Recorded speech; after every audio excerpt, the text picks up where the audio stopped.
ఏంటంటే టీటీ ఈ దేవస్థానంలో దాదాపు 1000 మందికి పైగా ఇతర మతస్థులు. స్వామివారి మీద విశ్వాసం నమ్మకం లేదు. హిందూ సనాతన ధర్మం మీద వారికి ఆలోచన లేదు.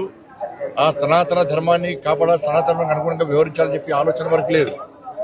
అటువంటి ఉద్యోగస్తులకు, అటువంటి వ్యక్తులకు టీటీడీలో ఉద్యోగాలు ఇవ్వడమైంది, వాళ్ళు ఇంకా కొనసాగించడమైంది. ఎప్పుడో ఒకసారి మార్పు జరగాలి. అరే గతం నుంచి ఉన్నారు వాళ్ళు, మేము ఏం చేయలేమంటే అది చేతకాంతనం అవుతుంది. నేను భానుప్రకాష్ గారు చెప్తున్నా, పాలక వర్గానికి నేను ఘాటుగా చెప్తున్నాను, ఇటువంటి పద్ధతి మంచిది కాదు.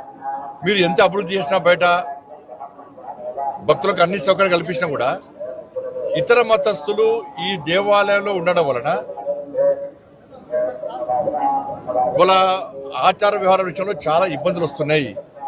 అది బయటికి రాకపోవచ్చు. ఏదో సత్రం కాదు ఇది, అన్ని మతాలకు ఇవ్వడానికి ఇది సత్రం కాదు. చాలా మంది అర్చకులు అని ఈ సనాతన ధర్మం మీద ఆధారపడిన ఉద్యోగాలకి చాలా మంది ఇబ్బంది పడుతున్నారు.